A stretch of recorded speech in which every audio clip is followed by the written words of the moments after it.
Okay. Does that say it's live? That's what it says on it. Oh, shiitake mushrooms. And, alright. Well, 3, 2, 1. Hey, everybody! It's another time for an episode of Does Chicago 60 Another podcast. time for an episode of the Chicago 60. Another time for another episode for the Chicago 60 podcast. I am your illustrious host, Justin Jagoff, and next to me is my other illustrious co-host, Norman. Norman. Yes, please. Manny is on leave this week. He is not with us, unfortunately, but he'll be back with us in a couple of weeks. We will not be here next week, more than likely. No. If we do an episode, we will let you know. If we do an episode, if we do an episode, we will let you know. But this one here is moving, so that means I will not be available because I'll be moving a bunch of crap that I call my possessions into another establishment that I will call a home, and so I will be very busy. But then we'll have a new space where we'll be doing the podcast. You won't see this lovely wall anymore. It'll be a whole different wall. That's right. It'll be a new wall and a new couch. New couch. Crazy shenanigans. Insane. But this week we do have an episode, and what we are going to be discussing is, hey, it's Memorial Day. Oh, and we'll also be talking about Lori Lightfoot. She's our new mayor. It's official! We're also going to be talking about a review of a play that I saw at the Theater Wit called Hannah and Martin. The Rue is a gas station and literary center that's being opened in the Chicago Lawn area. And also, Tattoos in Lakeview help support survivors of sex crimes. All of that, a few other quick shout-outs to people that are alive and dead. And as always, that's what it is. And always, we end the show with the Jagoff of the Week. All of that this week and more. And now, Norman, it's time for the podcast. If you're not drinking, you're doing something wrong, folks. And if you're not drinking because you're on probation or you don't want to, it's okay. Totally acceptable. Do you. You do live your best You live your life. best life. But we Like drink. to drink.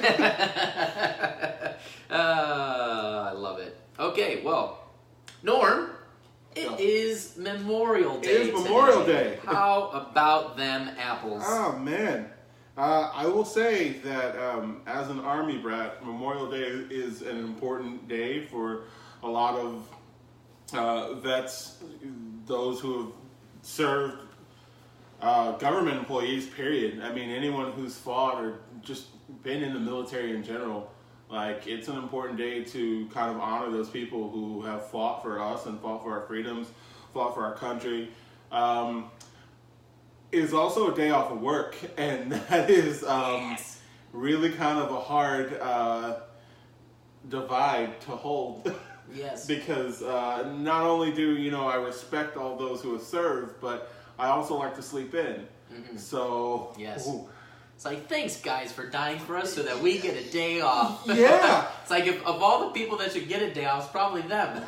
But all the rest of us do for your sacrifice, and we appreciate you. We really do. Like, it's kind of insane. Because, I mean, what do you think Memorial Day is? Right. It's supposed to, you're supposed to memorialize the individuals who fought in wars like World War I, World War II, the Korean War, the Vietnam War. Do we go back to civil and, like... I don't know if it really goes back. It's really more modern era type of conflicts, I would say. Like post-1900s is what I think really... Civil War, I think, is going back to me. Most of those people are already dead. The Revolutionary War, we gotta honor those. We gotta honor those Revolutionary War guys. I mean, they did a lot. Yep, they did so much. Wouldn't be here without them. That's right. There'd be no America. No America. If it weren't for those guys. So, thanks for dying, revolutionaries against the British Empire. And some of you, thanks for dying for my freedom. That's right. And several generations fuck in the future. You for not allowing my people to be free. Yes, you bastards. But then I get it. It was money, so yeah. Yeah, we get it. There's a whole conversation there. Whole conversation that can be had there. Absolutely. But no, it's mostly for like World War I, World War II, Vietnam War, Korean War veterans. Modern wars. More modern wars, yes. Even the Iraq War. Both, I guess you could say both at this point. Yeah, you can. We've got a lot of current veterans that should be taken care of. We do a lot of warring, to be honest. Well, we're America, so we if there's a fight to be had, we're usually kind of like, we got guns. Well, the U.S. is built to during the oh my goodness, all my U.S. history is going out the window. It's right out the door. With that Eisenhower thing. Yeah, right. The military-industrial complex. Thank you. The U.S. was built after World War II to basic doo-doo and tutu. You're just on your doo-doos. Crushing it today. I'm crushing it. Oh, Lord, how much more beer do I need to drink for this to get right? Yeah, so the U.S. after post-World War II was basically built on the premise of being able to fight in at least 2 wars, and in some cases, some people today, modern times, are saying the U.S. should be able to fight in basically 3 wars, although I guess you would call it like 2 wars and like a minor conflict.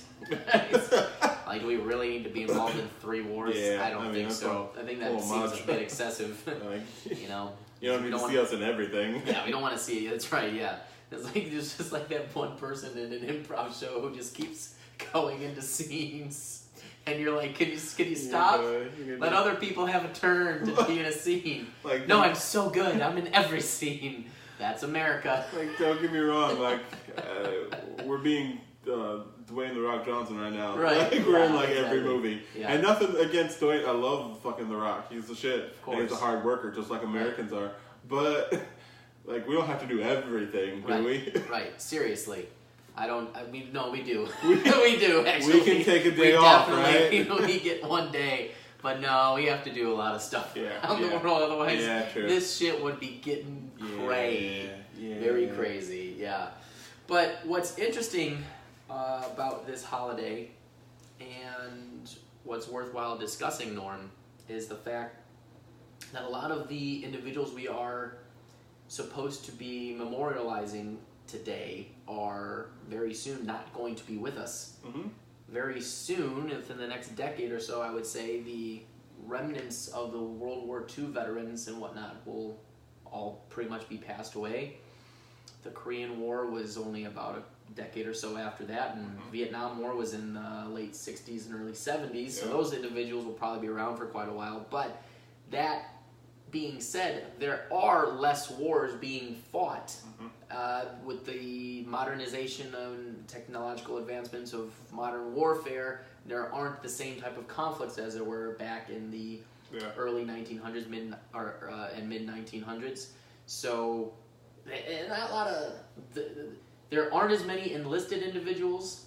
There are not as many, let's say, war veterans as there were definitely from those 2 previous engagements. So it's the thing is, what is this holiday going to be turning into the future? And a lot of people are, particularly veterans, are seeing that there's a decline in overall patriotism. It is, and for a lot of people, just another day to sleep in and not have to go to work. And you can see some remnants of that even in the Chicagoland area, which is, to me, a bit distressing and disturbing. I really love being an American. I think we do live in probably the best, if not at least one of the top 5 best countries. There are obviously a lot of things that we do not do well in, that we do not rank high in. I think this is very well documented. There are statistics out there that you can find where the U.S. is not exactly doing well. But we are still, I would say, the bastion of freedom and hope, and a lot of the world's democracies use the United States Constitution as a bulwark to frame their constitutions and their democratic societies. So, we still got that going for us. And, a big reason why that happened today is because of the men and women who have died protecting this country and fighting in wars that seemingly didn't seem like anything we should be involved in. I think the one with Hitler was definitely one we should have been in. Pretty important. Definitely. World War I also seemed like something worthwhile. Yeah. We could argue. There's definitely some arguments to be made about the Korean and Vietnam Wars for sure. Those were a little tricky. But I think for the most part is understood why we were involved in those conflicts. And then some people call them conflicts, not even wars. Yeah. Although the term war is not to take anything away from anybody who was a Vietnam or a Korean War veteran. Well, I mean, there's a winner and loser in war. There typically isn't, and there really wasn't. There was no winner. It's like stalemate. Yeah, there was no real winner. We just killed each other, and that was kind of. And then the soldiers came back home, and then we threw rocks at them. That didn't seem like a good thing. Told them to go fuck themselves, and that's a messy generation too. I mean, besides the music and the evolution of the black community, the Vietnam War sucked. Yeah. Like, it fucked up an entire generation of men that were brought back home and were told to fuck off because of what they had done. And they had fought for the country. They had gone to a place and they had gotten fucked up and watched many of their friends die in their hands. I mean, just like all wars, but this one was just messy on a terrain that was not theirs, in a climate that wasn't theirs. And those individuals have always kind of held that for a long time. That wasn't okay. No, they didn't a lot of those individuals did not, and even today, healthcare and the Veterans Affairs Office is not exactly, let's say, a tip-top organization. There have been many issues with that organization taking care of veterans. So I think this is a very important day, and I feel like in some cases we have forgotten what this day is really supposed to be about in some cases, and like there are veterans out there who are mentioning this, saying like, hey guys, don't forget that we fought and died. And I lost people, and just because I'm getting older doesn't mean that we should remember the people who are putting their lives on the line for the rest of you to enjoy your day off, basically. Yeah, and the cookouts and exactly, and the bonfires. Here's what I asked though, because this same thing is going to happen with 9/11. That date for a lot of us is, a lot of us know and remember where we were exactly that moment when everything happened, because it was an attack on our country. We cannot forget it. But there's a lot of people who don't know, who have no clue, who were never born here or weren't born at that point yet, or were too young to know. That date is going to become a date where everyone asks you to never forget, but how can you forget something you barely really know? And so just like, Lincoln's birthday, or, Martin Luther King's birthday, or, those days that we try to honor, we easily forget them because we had no connection to them. Right. So just like Memorial Day, I think it's starting to hit a point where there's got to be a better way to connect to it versus just, I won't call it blind dedication. I'll call it just remembrance, because no one's going to memorialize anything if they have no true connection with it. I think that goes to a deeper issue with just education in general. Yeah. I mean, people can't even point out the United States on a fucking map. No. On a map. I mean, for fuck's sake. Hey, I thought the world was flat for a long time. Okay? And then I realized there was a such thing as a globe. Right, that's right. No, but yeah, you're right. It all stems from education. It all stems from what we were taught. Not only, but I mean, let's take education and say fuck it for a minute. What about your parents? What about your grandparents? Like, if I didn't sit down with my parents and they didn't teach me, about their careers, or with my grandparents and they said something, like my dad, he walks around with a POW bracelet of a guy that he doesn't even know. He found him on one of the walls. He searched for his name to see, and I mean, he carries around this bracelet of a man. He has no clue who he is, but he respects him and honors him because of that. Yeah. And he has that connection. He's been a part of that. But how do you, I guess we have to teach our younger generation, like, this day is so important because of the many deaths and sacrifices and families lost and generations stopped because of it. And that's pretty heavy, though. Yeah, that's a heavy thing to try to teach. It is. I mean, it's supposed to be a heavy day. There's definitely supposed to be some reverence for this day. And then, most people go out on a boat and drink. I don't know how many photos I've seen of people just partying, and I'm like, woo, and it's like, I'm gonna watch a war movie later and be like, yeah, this is what it's about, man. It's these guys on the beaches of Omaha, and I can't even remember some of the other ones, but those guys, just watch the opening scenes of. That's probably the only one. Saving Private Ryan. I mean, that would be literally going through hell to fighting a war where they had no real stake or investment. They just that's why they're called the greatest generation, because they did that. And same thing with anybody who fought in the Korean War or Vietnam War. It's like you were saying, these are not places where any of these individuals. It's just they were told, "Oh, we're going to go do this thing" from people in Washington, and there's a greater purpose and. You need an education, we'll pay for it, but, kill some people first. Basically, right? No. And then, it's just...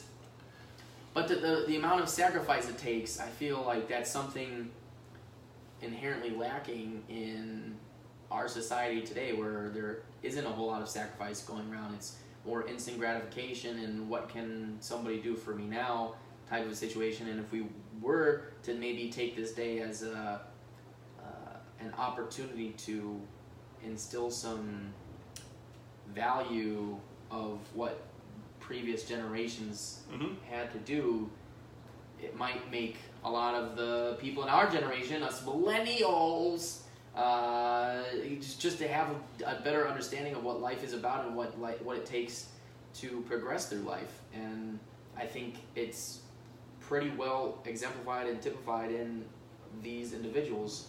And they just need to be taken care of a lot better than they have been. So I think one day we could definitely go up to somebody. If you do see a veteran, don't go up to them and say "Thank you for your service." There's also been a huge thing in recent times, the last decade or so, where they're just joining the military is not a thing that people even consider worthwhile anymore. Like, oh, you're joining them. You get all these people like, oh, you're joining the military? Oh, wait, I have a guy a very, very good friend of mine who's served in the Navy, and he got into a real hot water situation, and his stuff was on CNN at one point several years ago, and my buddy could be, he's not, but he could be dead. Like, I would be more than thankful for everything that he did when he was serving and whatnot. Now he's moving on to some other things, but just that whole, I guess, what's the word I'm looking for?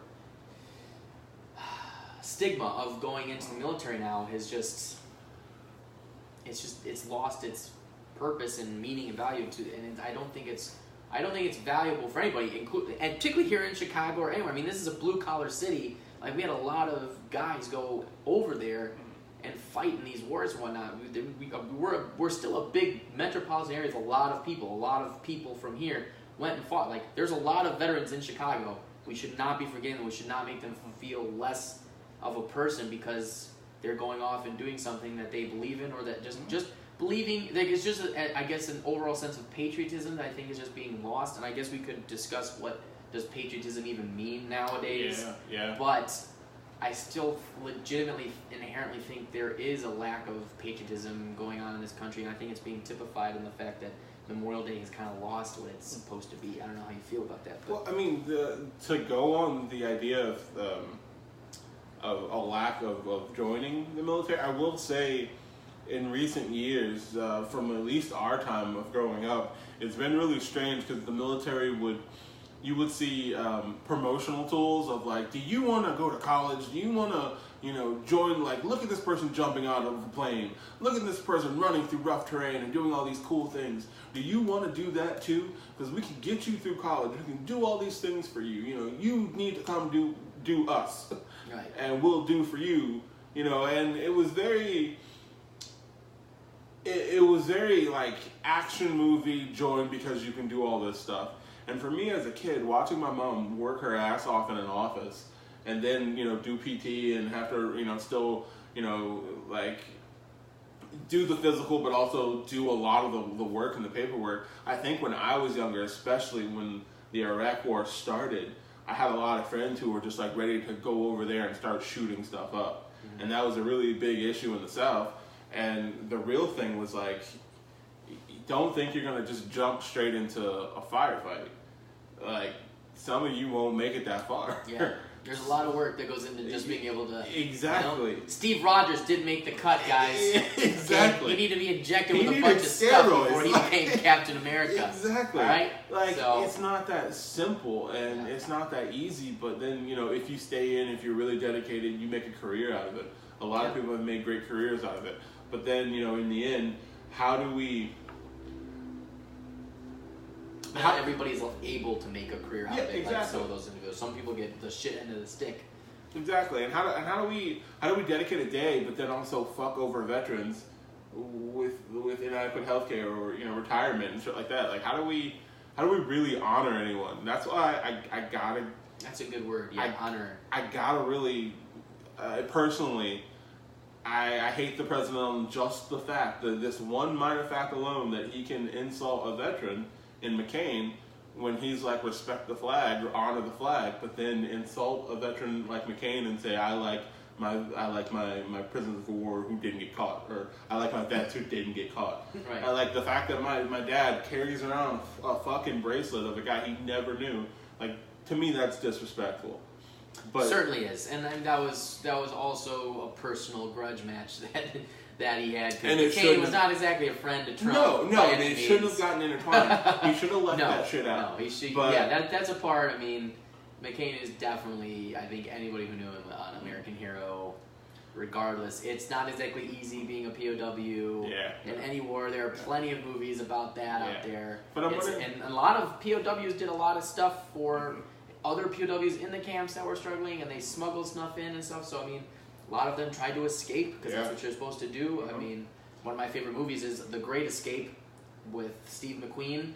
So, you know, that great movie. Have you ever seen it? No. Oh, dude, you gotta see it. It's such a great movie. But which in Attenborough, great movie. But James Garner.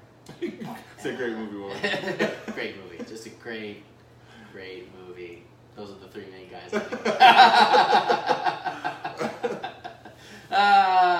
But anyway, I wonder how our next generation, the next generation coming up, is going to take the Iraq War, because that was the last. That was a big war. Right. Like how they're going to take the loss of family members and things like that, and kind of connect that to Memorial Day.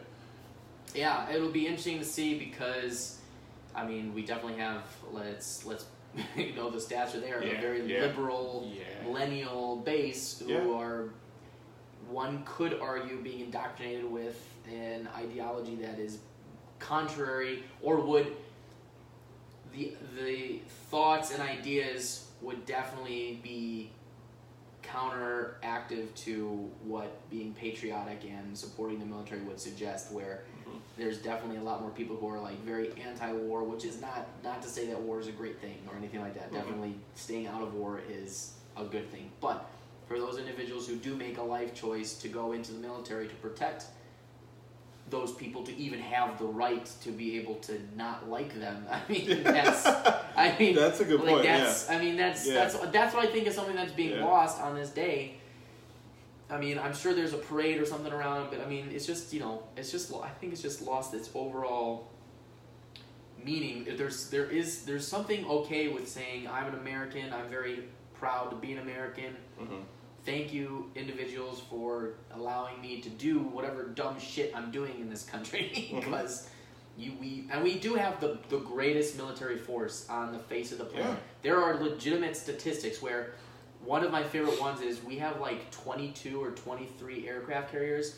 We have more than like the next 7 or 8 countries combined on aircraft carriers. Like, nobody can mess with us. We fuck up shit, okay? Yeah. You know, I mean, there's also that argument, so I can get both sides of the argument. But at the end of the day, there's nothing wrong with saying, hey, I'm an American, I'm proud to be an American, and, even though we don't do everything right, I mean, I don't personally have any investment in that, with politicians and whatnot, but there's nothing wrong with still at least supporting the individuals who put their lives on the line so that we can also have the ability to say that voice to our politicians to say, stop putting our good men and women in harm's way when they don't need to be. Yeah. So there needs to be that respect, and I feel like there's, particularly with the whole NFL controversy and the kneeling, and then there was just like, some military people are for it and others are not. It's just like, this was not a conflict we needed in America. What's the purpose? Just wasn't. Yeah. So. Yeah. Like, yeah, it's right now, I think, and that's probably why we're not having the outpouring that we would in the past, is because there's a lot of conversation about what it means to be American now and what it means to be proud of a country that's truly a mixing pot of cultures. I think we forget that we set in our mind this mentality of like, well, we're American, you stay out and stay at your own country unless you make your way in here the right way. And there's definitely nothing wrong with that. That's a pride in our country, but we're so muddled with different types of people. Like, we're a beautiful thing if we can just accept that we're a cultural hub of not only technological advances, but of individuals who want to be here and work hard and create pop culture. Future. Yeah, I mean, like, our culture expands across the globe, where everybody wants to make it in Hollywood from around the world, because that's how you get known worldwide. Exactly. That's America. So, and we do have the process of like, well, we're sending businesses out. Other countries are taking what's ours, but in reality, we need to keep creating more businesses that are ours. If those businesses are being sent out, if they're taking their business elsewhere, then let's start creating more businesses that are specifically ours. But that leads into a whole huge conversation. I love that Memorial Day can lead itself into what does it mean to be American? Yeah, exactly. Because, I mean, in reality, who else has a Memorial Day? I don't know of any other countries. Yeah. If anybody out there watching or listening to the podcast know of any other countries that celebrate a Memorial Day, or I am sure in memoriam, something of that nature. I have to think other countries definitely do. I'm sure they're out there. I am unaware of what they are. Mm-hmm. I have a guess of which countries might have them. and some that may have been like, let's forget those people. Let's not do that. That's maybe, I think the rest of the world would not be happy we did Germany. But, I just think in general, I just would hate to see Memorial Day lose its...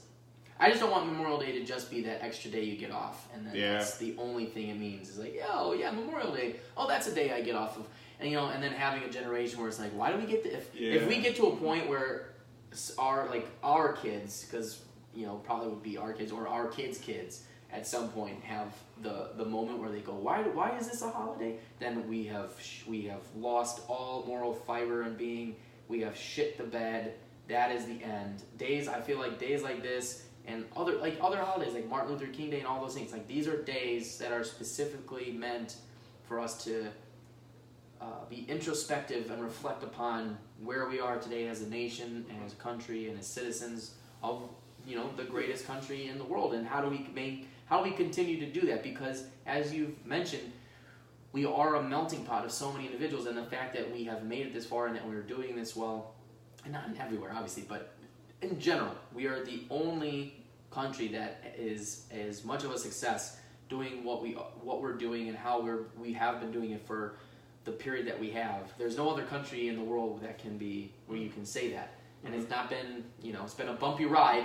There's been some life lessons thrown in there. We've gotten hit in the dick a few times. Yeah. We've had a sore taint, if you will, on a few occasions. But I'm just so happy I got to say taint on a podcast. So glad I put this as expletive.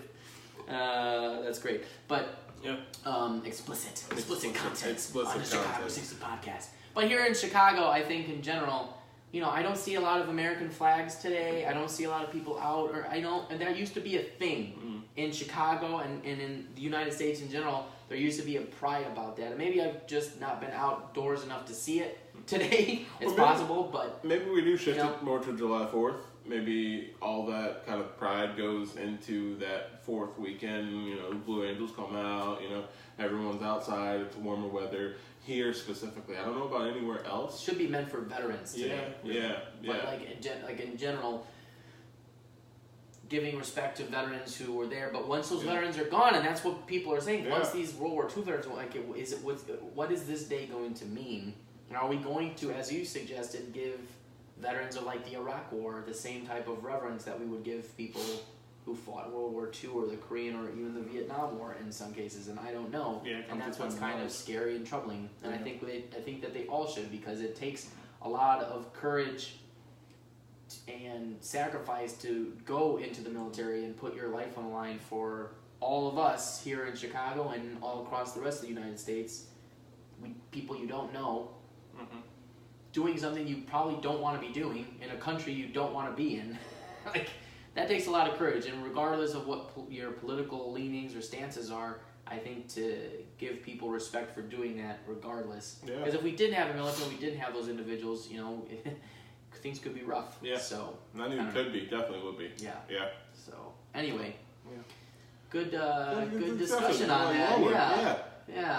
And for any of you out there, if you have any amazing Memorial Day traditions that you do on this wonderful day, then please leave us a comment in the podcast or on the Facebook Live link or just on Facebook in general. And we'd love to hear about it. And if you know any veterans or whatnot, we'd love to do a shout out to them at some point. I know our good friend Charlie Behrens at the Man Talk Minute, he does quite a bit for veterans and does a lot of shouts to veterans, and we should do that at some point here as well. But particularly today, let us know. We would love to do that. So anyway, happy Memorial Day! Happy Memorial Day! Yay, drinking!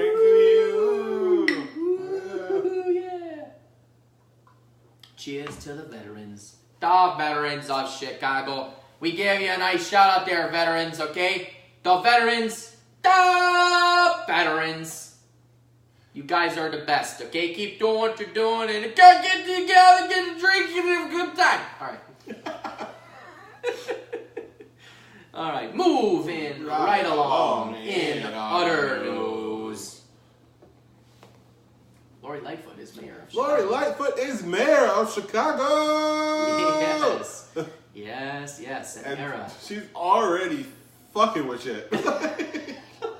And it was like the smallest stuff, but people are like flipping over tables, like, how dare you take, because I think she take the cops off of her detail and now has hired outside resources for her protective detail. Yes. And the cops are like, we have done this for over, I don't know, I'm going to exaggerate the number, 50 years, like 500 years, we have been watching the mayor of Chicago. How dare you? And she's like, hold up, I'm not telling you all to go away. I'm just saying, I don't trust you. So, it's crazy. The first African-American female and gay lesbian individual. All of those boxes in one swoop. Like, we got a twofer. Right? Got a twofer. Right in there. Yeah, I'm excited. I mean, you know, it's the end. We also have to know it's the end of an era. End of an era. Four-fingered Rahm is gone. Rahm Emanuel. He gone. He gone. There was some nice too. I mean, I don't know how you felt about Rahm. I think overall, he was an interesting mayor. I think he did a good amount of work for trying to get business into Chicago. I think overall the business hub and like technology. I mean, Chicago is definitely one of the technology hubs in the country. Not at all close to like Silicon Valley, but there's a lot of IT firms and stuff like that, and that was due to a lot of the work he was doing. He also put a lot of work into charter schools, which I got into hot water with a lot of public schools. Yeah, I did. But the kids that are at the charter schools are doing very well. Yeah. So, you know, it's kind of like, so, I mean, I don't know why. I feel like we should give him a grade on his mayorship.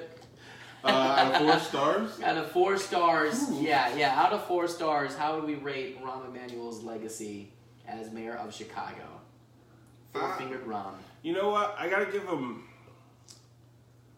2.5 stars out of 4. Only because I'll admit, I kind of came in during the middle of everything. I wasn't really paying attention to Chicago politics when I first moved here. But then kind of when it became a local situation, I started caring a lot more because I watched a neighborhood that I love kind of change itself. And I understood that not only did the aldermen affect it, but the mayor as well, and the governor, and all of these entities were affecting my small ass part of Chicago. So I give him a 2.5 because he's done a lot of great things. I also loved how he stood up for Chicago and said, "You're not going to tell," like, you know, when a bully comes around, and I'm going to be honest, when the president said, "Hey, I'm going to tell you what to do," he was like, "Whoa, hold up, no, I run this bitch. This is my shit, and you can't tell me without sitting down and having a conversation with me and my bitches and us, like, talking about this. You can't just tell me what I'm going to do." So I'll give him the props that he deserves, but then I'm also kind of like, there's a lot of crooked shit in Chicago. Yeah, there is. Like a lot of crooked shit in Chicago, and we need leaders who just don't have the time. You don't have the time to be crooked because you're trying to fix shit. Yeah, that would be ideal case. Yeah, I think I would probably give him. And this is coming from a Republican. Yeah, I think I'd probably go right about a 2.5. I think he did about an average job. I mean, there was a lot of controversy that he got into with the whole not releasing the tape for the individual that was shot. That was a whole hullabaloo. And then, then there's everything with the public schools and the defunding of public schools. That was a big issue where a lot of neighborhoods were very, very upset. I mean, he barely won the mayorship the second time around against Chewy Garcia. Yes. Chewy. Oh, Chewy. It's such a fun name to say, Chewy. But I think he also did a lot of good things for business in Chicago. He did stick up for the city of Chicago quite a bit. I mean, even with like the Jussie Smollett case. Yeah, I mean, I think he probably took the approach he needed to take. Yeah. He definitely stuck up for the city of Chicago, I think, to the best of his ability in the best way he thought he could. I definitely think he made a lot of mistakes. Nobody's perfect. Probably should have stayed out of that a little bit. Probably. There's obviously the whole Lincoln Yards thing that we talked about. He was pushing that through as his last thing, and that kind of seems silly. But, on the whole, I'd say 2.5. 2.5 stars for him. Yeah. Probably is about what I would give him as a grade. So that means the Chicago 60 podcast gives Rahm Emanuel's mayorship a 2.5 out of 4 stars. So there you go, guy. And if you feel like starring him on your own rating, please, by all means, star him. Give us the reasons why he's either more or less. How many stars that you would give him? I mean, you can't hate someone who made it all the way through. I will admit, he did not get arrested. He did not get arrested. He did not get dragged out of office. So that's right. I mean, damn, that gives you that half star. That gives you at least a half a star. Half a star. Half a star. It's like writing your name on the SAT. Not getting. You did something. You get at least 600 points for just writing your name on the damn test. Not getting arrested as the mayor of Chicago gets you at least a half a star. Like, is that not kind of sad, but also kind of great at the same time? Yeah. That at least if you write your name correctly. Bruce Browner's not in jail. I mean, he's pretty much a damn success story in the state of Illinois at this point. And he was horrific. And that also is coming from a man who votes Republican a lot of the time. So, that's crazy. So, But Lori Lightfoot, it's now her reign. Yeah. We shall see how she does. She sits on the Iron Throne, so to speak. Yeah, because didn't it burn down? It did. Wasn't it burned down? We don't want her to Dragon? burn it down. Don't be Drogon, Lord. Don't be Drogon. No, don't be burn that. it down. But no, I really hope, as you hope for everything, you hope that everything works out. There's good things, to be honest, sadly, bad things are going to happen. Mm-hmm. There are going to be moments where you're just like, shit. It's just more how you deal with it yes. as the mayor. Do you deal with it righteously, honestly, and do you not bullshit the public? Now, to a certain extent, politics is always going to have a level of bullshit. because there are certain things logically, you can't say everything because that could be very bad. And in a lot of cases, the truth will come out anyway. Exactly. It will come out. So it is better to be forthright and honest up front in general. But anybody with half a brain knows you're not going to be saying everything all up front. Just that's pretty much it. Give out information as it is important and pertinent. Stick up for the city of Chicago. Even if I don't agree with some of the policies she comes out with or anything like that, which I'm sure I will not, and I'm sure we will discuss on the podcast when they come out. But if you go to those policies and run with those policies with your full intention of this is what I believe is right and this is for how the it city, helps. this is how it helps, and you have good information and factual data to back it up, at least then you're going through it truthfully and forthrightfully, and that is all we can ask for in a mayor for this city. We are still the third largest city in the country. Yeah. We need a good mayor because, God, we don't want somebody like Bill de Blasio out in New York. Fuck that dude. Oh my God, he's horrific. But I will say on that note, I think what we're losing in politics is when someone's wrong, going ahead and admitting it. Because I think at least that way we go, okay, so that was a wrong play. So, and then offering like, hey, listen, I tried that, didn't work, my bad. Right. Here's the other outlet we're going to go with. We're going to do this now instead because that's going to hopefully work better. If it doesn't, then we're back to the cutting table. Like, I really wish more politicians were very kind of locally involved of like, hey, I'm trying avenues. I'm trying to get through these pockets. If I can find the opening and just run it through, then I'll do so. But if I can't, these are the reasons why. And we're trying to, so then you sit there and go, okay, so you tried that, didn't work. I get it. I'm following along with you. I say you should do this. At least you're trying things versus us sitting here on our thumbs going, I wonder what they're doing. Right. Because it sounds like they're just making money. Yeah.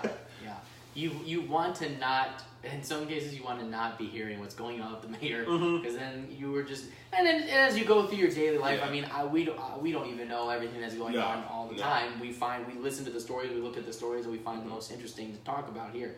But at the end of the day, do what will provide you the most respect as mayor. Like, if you can be a respected mayor, then you win. Yeah. Even if you don't accomplish everything, but if you can be respected by even people on the other side of the aisle who would not typically vote for you, that is, I think, the bulwark of this is what it means to be a good politician or a good mayor in the city. So we hope Lori Lightfoot does that. We hope that you are the hope.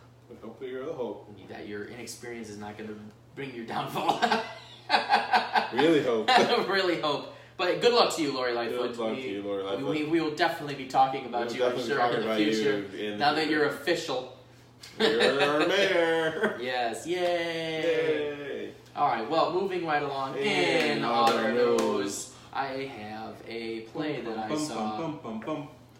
The Shattered Globe Theater Company. Shout out to my teacher, Doug McDade. He was in it. We saw a play called Hannah and Martin. Okay, so this was at the Theater Wit, which Norm and I went to go see. Admissions is still there, and although I think it's done now, but this play was really quite good. I think it runs for another week or so. So I would recommend people to go see it. It was interesting. However, I'm going to give you a little bit of a review on it so that you can decide if you really actually want to go see it or not, because it is a heavy play. It is a very heavy philosophical play. Okay. So the play is centered around this woman who's named Hannah Arendt. She is a Jewish female individual who basically starts out in college, and she's the pupil of this German gentleman, Martin Heidegger, who's a professor at Freiburg University. And he's one of the main German intellectuals of the time. And this woman, Hannah, he takes a liking to her because of the way she thinks. She's kind of atypical for many of the people in her age group. And they end up kind of having a budding, typical professor, student, pupil relationship. They get involved romantically, and all kind of shit hits the fan. He's married and has kids, and kind of sends her away to go teach with another friend professor of his, and the general story and plot revolves around how, as a Jew during World War II, she flees, becomes a professor in the United States, and this gentleman, Martin Heidegger, ends up getting into hot water post-World War II because he was one of the main intellectuals that tried to foster the movement of the Nazi Party, but for very different reasons than what the Nazi Party was actually going for in terms of the extermination of Jews, and that's what the play kind of shows. So she basically starts hating him because he was involved with the Nazi Party, but then upon his request and because of her love for him, she goes to visit, and they have a big kind of fight towards the end of the play where he describes why he was involved with the Nazi Party in the first place, and it was because he had this general idea of the grandness of Germany and all people kind of being linked from into the future to the relative past, and just having a passion for Germany and things like that, and how the Nazi Party were a bunch of idiots and they completely got the whole mission wrong, and like killing Jews was stupid.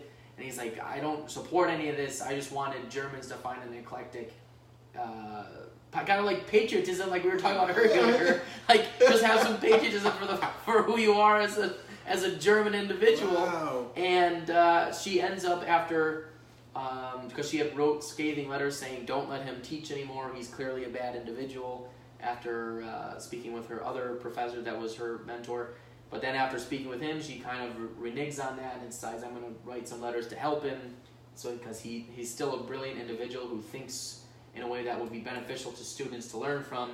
But all the other people are kind of like, are you nuts? He's a fucking Nazi. Jesus. Yeah. So it is a very heavy, I mean, there's a lot of Wagner in it, which is not exactly, I like classical music, but Jesus, Wagner, which is... It's heavy shit, man. And so is this play. It's a very heavy... my mom and I went, actually, and we both had long days, and we were yawning through it. So, not necessarily because it was bad, but just because we were so tired. And it's a lot of information, and it takes a lot of mental fortitude to comprehend everything that's going on. So it is very taxing and tiring play. But it was good overall. There were some performances I wasn't exactly through with. I don't know if the main person who played Hannah, her name is Christina Gorman. I don't know if she was given notes to perform the way that she did, but the way she spoke and whatnot kind of turned me off. I guess she was playing an intellectual and whatnot, but the way she's like, there are just ways where she was like emphasizing things, so I was just like really turned off. But I still think she's a brilliant actress, like the way she portrayed things. There was a couple of things that were really bad with the play, though. They had a moment, they have this huge argument that's going on, and then some other guy comes on, this guy, Balder von Schirach, who was basically the leader of the Nazi youth schools. So he was indoctrinating children to basically hate Jews and like become future soldiers and stuff. So they had that element in there, but he came in during this massive argument randomly on the side of the stage and was like, saying things that he was saying from the first act, and it's just like, why are you doing that, dude? So I think the play, as it was written, there are definitely some things that could have been improved upon. But the main guy who played Martin Heidegger, Lawrence Grimm, he was phenomenal, and I really enjoyed his performance. I thought he did very, very well. Definitely a highlight. The woman who played his wife also, Courtney McKenna, she was fantastic. She plays Elfriede Heidegger. Those two were excellent. The rest of the cast also was good. I didn't have any other issues with any of the performances to that extent. Some stuff I was like, but those two in general were really, really excellent. It was a good play. Let's give it a quick rating. So out of 4 stars, Hannah and Martin at the Theater Wit from the Shattered Globe Theater Company. We're gonna give it a 3 out of 4 stars. 3 out of 4 stars. That means the Chicago 60 podcast gives Hannah Martin 3 out of 4 stars. Okay? It's out for another week or so. Actually, I think it might. Yeah, I'm gonna go check it out. It sounds awesome. Yeah, it is a very interesting place. So check that out. It was definitely worthwhile. So with that, moving right along in Utter News. So it looks like the Chicago Lawn area is going to be getting a corner store / community center. This really awesome idea where it's a gas station / literary center to be put in the South Side in the Chicago Lawn area. They've been building it for the last 2 weeks now, but it comes from the author of, and I'm probably going to say this wrong, Roopsteroo. And so it's a children's book character that was made about 20 or so years ago to help children kind of learn how to read and get used to that process. And the author, I think it's like Lavelle Levette, she was joined by David Moore, the alderman in the 17th Ward, and Mohammed Abdullah of Greenway Operations LLC, and they're creating this gas station / grocery store / literary center in the South Side for people to actually create like a hub to be at, to be around, to kind of have a place to go and to become knowledgeable about things, which is, I think the benefit of that too is if you start creating community centers around communities, then they have some place to congregate. They have some place to create ideas about what the neighborhood needs. How do we influence the neighborhood? How do we begin influencing the youth of the neighborhood to actually make them into something more? And especially when you do it around places like stores, local stores and gas stations and those businesses in those areas, more people surrounding that area, but more people begin to know the people that live around, right. The people who work at these stores. So there's less of a reason to do harm towards those businesses because right. It's a part of their culture. It's a part of their area. So they began about 2 weeks ago. They said the construction should be done possibly in 2020, hopefully sooner than that. Levette has sold over 400,000 books, tapes, and other merchandise with Roopsteroo. The gas station is going to be called The Roo, which is really cool, and they're going to use that created entity as their promotional marketing. And it all kind of started with an interaction. She was in a hotel lobby, and she started talking to an individual who she would come to work with. And they were just kind of conversating, and they liked the conversation that they were having. I think they were both headed to she was headed to India for like a woman's, I think it was a woman's, a women's conference, that's what it was. So she was headed to India for a women's conference, and so they shared a Lyft, or an Uber, and they started chatting, and she mentioned that this was one thing that she always wanted to do, but she thought it was stupid. And he was like, no, that's not stupid at all. And an interaction led to another one, and then this creation has come out of it. So it's really amazing, especially to see, a black businesswoman start creating something in the neighborhood that will end up helping. So which is definitely needed. More of that is needed in these communities. So much more. Just in Chicago in general, I don't know where my local community place is. I mean, I think there's just a general lack of neighborly love and community love as time is progressing in these large cities moving forward. There's more people, and the density of the population in the area, and you don't really, there's no events anywhere around here where you get to know who the people are you're living around.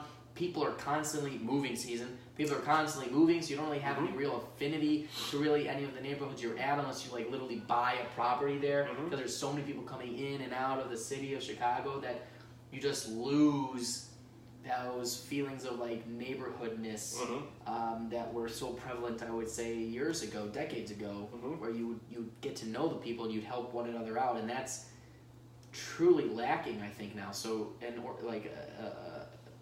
an organization in a location like that for any community in Chicago, I think, is a wonderful thing. And there needs to be more of that. There needs to be, I would go hang out with people here in this neighborhood.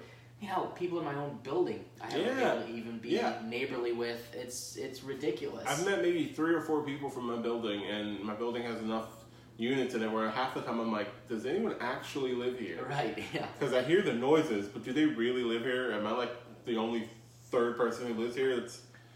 But yeah, I agree. There needs to be more places where we can all get together as not only community, but hell, fucking our apartment complex. Like, just something to where we can all start meeting each other, and we can work together, because there are too many local businesses that are getting closed, and you don't know until it's too late. Yeah, then you go, oh, that thing closed down? Yeah. And then that's the end of it. But then if we all got together as a community and someone's saying, hey, listen, I love being here and I love doing, what I need to do. I need some help with keeping my business open. What would you want as customers and as people who live in this area? What would you want of me to give to you to make my business better, to thrive more? And that even puts it in their ears to go, hey, by the way, you need to stop over here, or we want to do an event over here, or we want to cater with you, or we want to, go to this one location.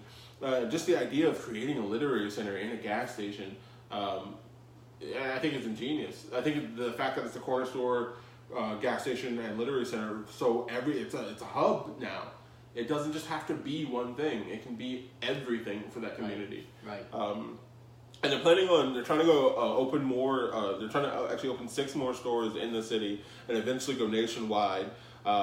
And so hopefully they're going to create several community outreach programs and include an all-star reading team literacy club. So it's going to be kind of amazing. Cool stuff. Yeah, it's going to be amazing. A lot of good work. So, well, we'll have to tag them and see if we can maybe meet them. Yeah, and when it gets built, it'll be awesome. And also, go check out Rooster Brew, because it's kind of cool. It has this 90s feel. It's a very 90s rooster with the sneakers, the basketball sneakers, and kind of the big bill, and kind of muscular. He could still kick your ass but still be hilarious.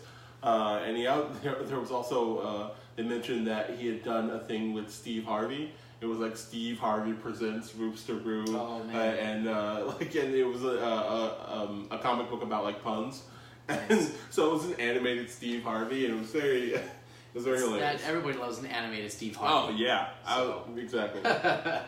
Well, moving right along in other news, another story. Yes, another story. So this is another thing that's going on in the Lakeview area, the area that I live in. Lakeview. It's they're doing a one-day fundraiser at Deluxe Tattoo, and it's to help stop sexual violence and support the survivors of it.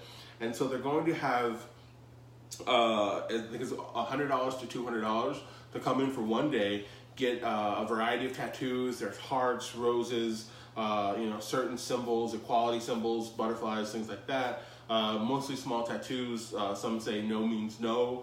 Others say no fear, love myself. And there are all these creative, great tattoos to support specifically the Joyful Heart Foundation.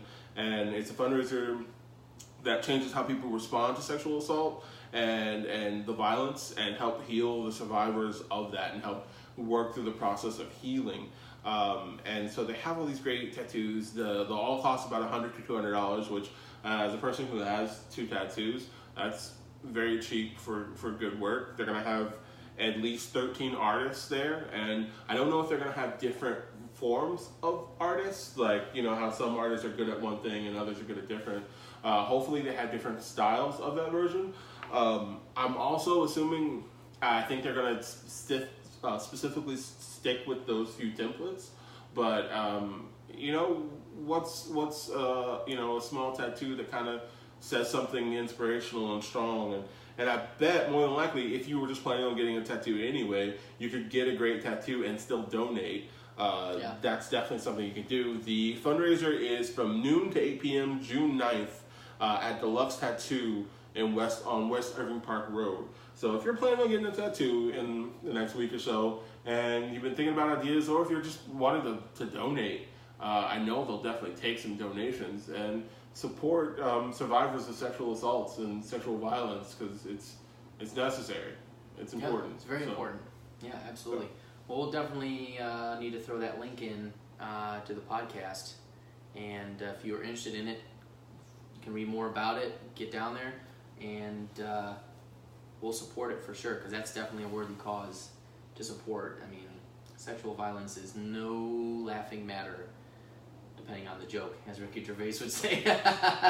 Depends on the joke. Depends on the joke, according to Ricky Gervais. But no, still a serious topic, and if you can go out and support and you're still to charity, I mean, that's a worthy. I'm not a tattoo person myself, but there are plenty of people who love tattoos. I love them. I only have 2 on my arms right now. I want more, but there's a process in that. Well, just saying, Norm. But you also never see my arms unless you have a boat. So moving right along in other news. So if you have a boat, a yacht, I don't know, yacht rock, I don't care what it is, something that's large and charged and will carry my fat ass, we would love to get on a boat. Now, I've been looking outside, I've been looking at the lake, and I've been seeing all these freaking boats everywhere.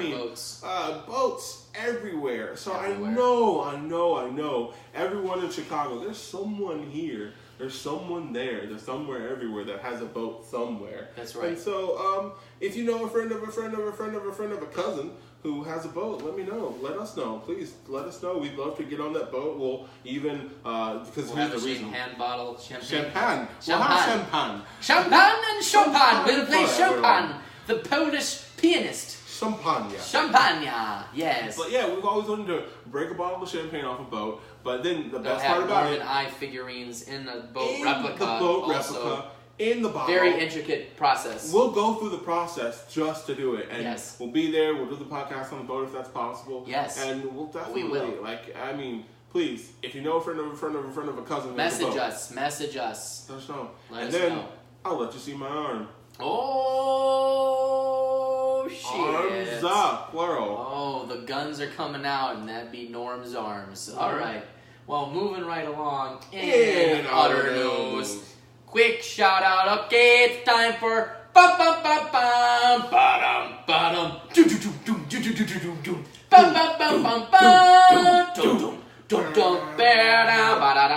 Chicago Bear.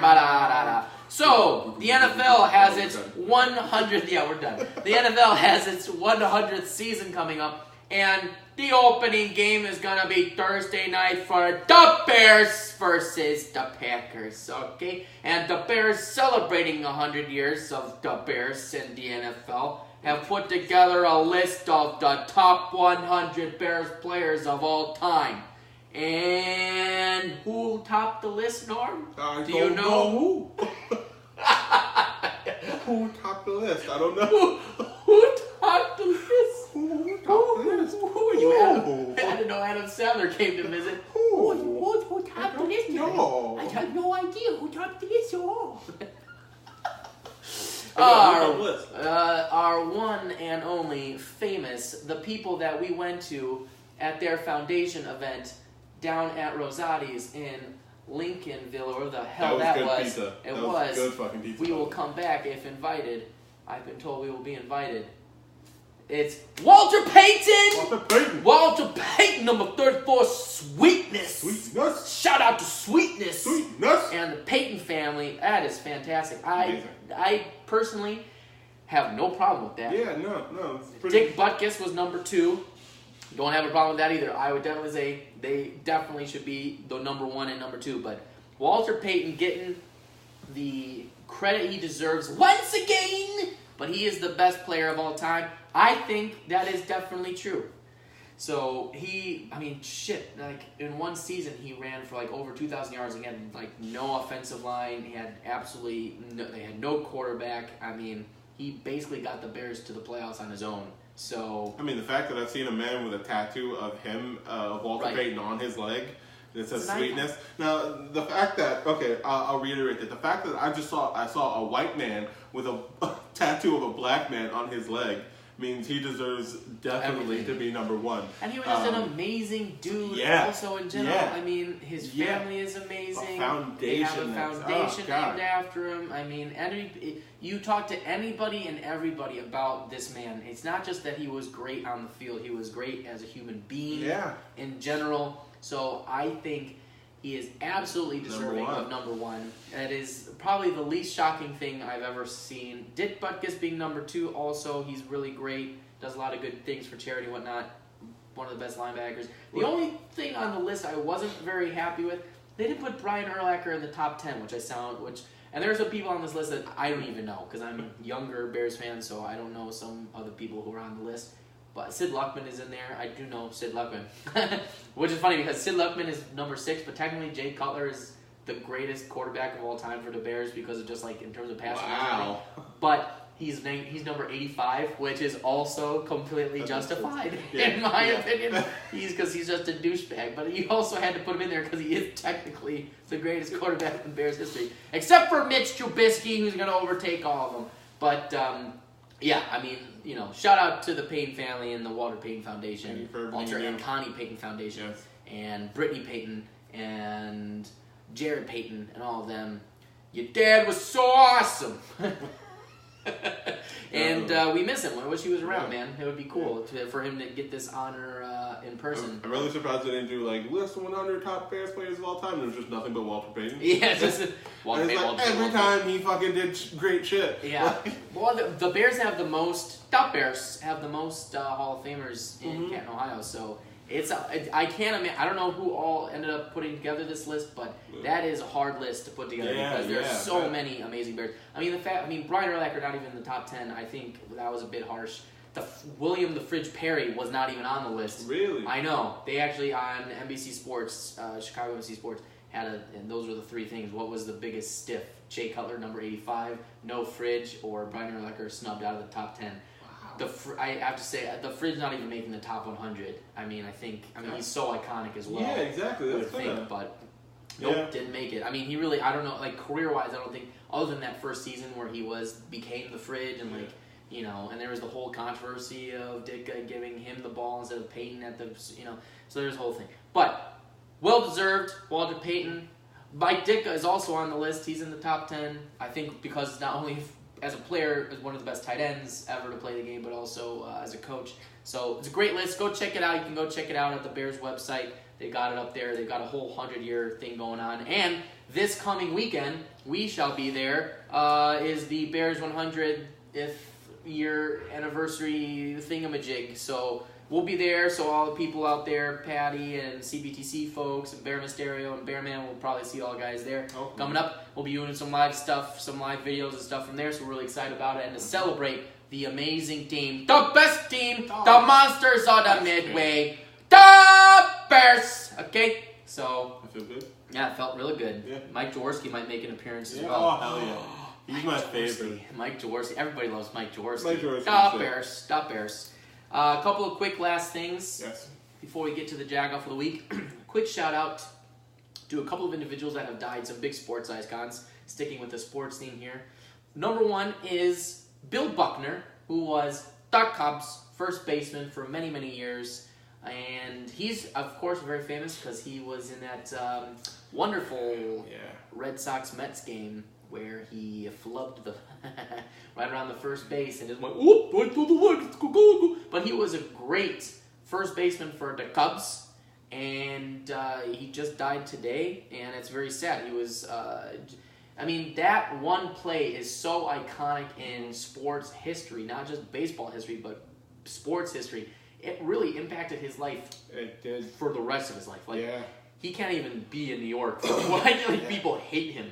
Like, hate him. Well, I just read I read a few articles about him having to deal with that as having to go through that process. Because, I mean, you know, anytime in sports you have very dedicated fans. Yeah. And so he had to live through that issue of still, you know, hey, this one play doesn't make my life. But it definitely was a part of his name for a very long time. And so he had to work past through all that. And a lot of people mourned him today. And said, hey, he was one of my greatest friends. A play doesn't make a person. That's right. That's right. One play doth not make a person. Yeah. And he was a good person. And he was overall a very good baseball player. So a great first baseman for the Cubs. The Cubs. And the Cubbies are doing well this season. They're still in first place. So lost yesterday. Well, all right. I'll put that out there. They lost 10-2. Well, you can't win them all. I mean, they lost. There's 162 games. I mean, there was an ass whooping that happened. Yeah, that is a whooping of the ass if I've ever heard of it. Yeah, so, it was definitely a beatdown. Maybe that's why he dies. I can't take this shit anymore. Fucking A! Just flopped. But Bill Buckner, rest in peace, sir. Yes, sir. We, all Cubs fans, will miss you for sure, and we hope you up there in heaven catching them balls. You whenever he goes out there and God is just there, you're just like, really? He's just, you missed it? God's just throwing stuff between his legs. He's like, yeah, not in heaven, bitch. I got every one of them. He's just catching every one of them. Like, yeah, no, fuck this, not in heaven. Yeah. Like, okay, good. I just wanted to make sure because Jesus, Bill, how the hell did you miss that? You know, he like, I have a feeling he practiced a long time. You're like, okay, so seriously, like they throw up between his legs. He's like, no, I can do it with my eyes closed. Yeah. I'll catch it every single fucking time. It's like, oh, it's too late, Bill. But anyway, great first baseman for the Cubs, and we will miss him very much. So rest in peace, sir. Yes. Now, another person who died today, very shockingly. Well, maybe not shockingly. He was an old dude, but nevertheless, even we must respect those that we call our rivals, yes. and in some cases, enemies. And yes. in this particular instance, a wonderful gentleman and quarterback for the Packers. Bart Starr also died today, so very sad. So, Charlie Barron's the man to talk minute, and Ryan Packer, a buddy of mine who is a Packers fan, and all my Wisconsin buddies, Hike and Cole and all these guys. I have a lot of friends who are Packers fans. I don't know how that happened, he really but knows. Still, this gentleman also was a great individual. He was a great quarterback until Brett Favre. He was the best quarterback the Packers had ever had. I think they won, it was like Super Bowl III or whatnot with him, or the Cowboys. So, he was a great quarterback for the Packers, and he was a great rival for the Bears, and it was always tough playing against him. I don't know, I never saw his games, but that's what I hear, that he was amazing, and he was very well respected across the entire NFL and in the Packers organization, and everybody in Wisconsin loved him, so we feel for your loss, and may his soul rest in peace, and he will definitely go down as an NFL legend just as much as Walter Payton does, and some of the other Bears players. So, to you, sir. So, to Bill Buckner and to Bart Starr, cheers to you guys. Rest in peace. Okay, but still fuck the Packers. Fuck the Packers. Fuck the Packers. But moving right along in other news. Other news. Norm, it's that time again. It's our favorite time of the episode. It is time for the Jagoff of the Week! Norm, who's our Jagoff? Oh, so this Jagoff has done nothing but fuck Chicago in every single moment. There's certain days where this Jagoff is perfect, and then other days where this Jagoff decides to be nothing but a Jagoff. But we know this Jagoff to be a Jagoff because it's a Jagoff year-round. That's right. So the Jagoff of the week this week is Chicago weather. Chicago weather. The weather. And we'll just go from today, okay? Memorial Day. Raining. Pouring. Like black skies, tornado warnings, flood warnings. Like, come on. It rained.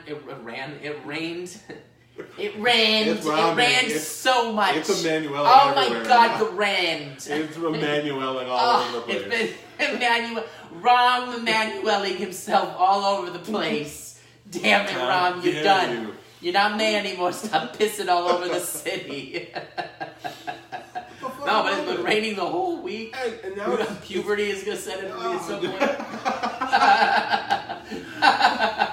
But of course, after a good rain, the sun's out. But we've been waiting for good weather for.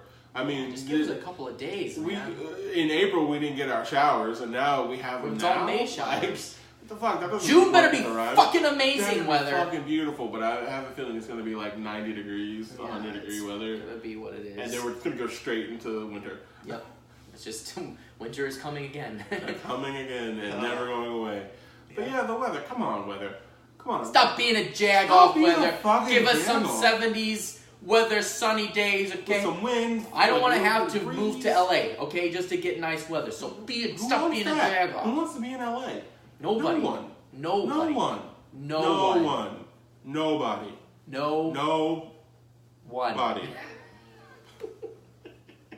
That's horrific there. They're all superficial. But not in Chicago. We are good, genuine people. And so, weather, reciprocate to the genuine amazingness that it is, okay? Stop being a Jagoff.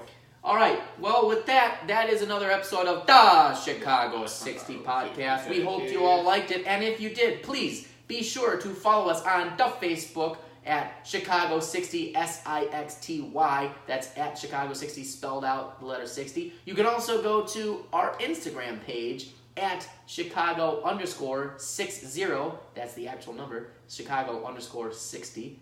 You can go there. You can also go to YouTube, because if you missed this, then you can see it on YouTube later, and it's just Chicago 60. Just look it up. Chicago, space, and then the number 60. And it'll pop up. Normalized Faces will be there for you. You can also listen to this on iTunes, because we're on iTunes. So you could always, please go and leave us a review and leave like a 5, I think it goes 5 stars. Leave us a 5-star review because you love listening to Norm and I. And you can't see how much Norm is mocking me right now on the podcast. But if you were watching our Facebook Live like you are now, you can see how much of a tool bag he is. I fucking love it. He's so amazingly good at mimicking my things. But anyway, go follow us there, because we will have different content coming out on all the different platforms very, very soon. So if you're not following us everywhere, you will miss everything. And you will not get to learn about this wonderful city that we call Chicago and the greatness that is there. We're going to be having more guest stars on very soon, starting in June and July. So if you're not following us, you could miss it. So just do it already. Gosh darn it. God. Norm, I think that was your best rant you've ever done. I try. I try to match you all the time. So anyway, go follow us on those platforms, and we will be back here probably in 2 weeks. If we do have another episode next week, we will let you know. But because I'm moving, we're going to take a week off. And that'll be episode 10, a big episode number for us. Double digits! Oh, the double digits! And with that, Norm, we always have to end our podcast on the exact same phrase. And that is... Burn down and fuck the Packers! See you in 2 weeks, folks. Good night, everyone.